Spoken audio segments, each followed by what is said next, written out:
So guys ഇന്ന് എൻ്റെ എക്സാമാണ്. ഒരു കുഞ്ഞ് ഡേ ഇൻ മൈ ലൈഫ് കണ്ടാലോ. അതിന് ഡ്രസ്സ് മാറണം. നമ്മൾ വലിയ മേക്കപ്പ് ഒന്നും ചെയ്യാനുള്ള കാരണം നമ്മൾ എക്സാം എഴുതാൻ പോവില്ലേ, കോളേജിലോട്ടല്ലേ പോണേ. ജസ്റ്റ് മുടി ചെയ്യുന്നു, കണ്ണെഴുതുന്നു, ലിപ്സ്റ്റിക് ഇടണം. ലിപ്സ്റ്റിക്ക് മസ്റ്റാണ്. പക്ഷെ ഇതൊക്കെ ചെയ്തുകൊണ്ടിരിക്കുമ്പോഴും ഞാൻ ഒരു കാര്യം അറിയുന്നില്ല. എന്താണെന്ന് വെച്ചാൽ ഇന്ന് ബുധനാഴ്ചയായിരുന്നു ഗൈസ്. കളർ ഡ്രസ്സായിരുന്നു ഇടേണ്ടത്. ഞാൻ യൂണിഫോം ഇട്ടിട്ട് പോയി. എന്നാൽ പിന്നെ ഇതിൻ്റെ വിഷമത്തിൽ ഇത് പഠിക്കാമെന്ന് ഓർത്തുകൊണ്ടിരുന്നപ്പോഴാണ്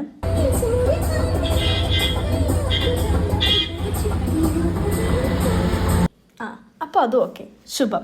എന്നാൽ പിന്നെ കോളേജിൽ ചെന്ന് പഠിക്കാമെന്ന് ഓർത്തപ്പം അവിടേക്ക് എല്ലാവരും ഭയങ്കര പഠിത്തം. അത് കണ്ടപ്പോൾ എൻ്റെ കയ്യിൽ നിന്ന് പോയി.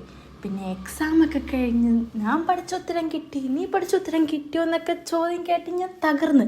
തിരിച്ചു പോകണ വഴിക്കാണെങ്കിൽ മഴ. കുട കൊണ്ടുവന്നാൽ കുട നനയ്ക്കണമല്ലോ എന്ന് ഓർത്ത് കുട കൊണ്ടുവരാണ്ടിരിക്കുന്ന കൂട്ടുകാരുടെ കേസ് നിങ്ങളോട് കാണുന്നത്. പക്ഷെ നീ എന്തൊക്കെ പറഞ്ഞാലും നീ ബ്ലോഗ് എടുത്തോടി, കട്ടയ്ക്ക് ഞങ്ങൾ കൂടെ ഉണ്ടെന്നും പറഞ്ഞ് എൻ്റെ ഫ്രണ്ട്സ് എൻ്റെ കൂടെ കട്ടയ്ക്ക് കൂടെയുണ്ട്.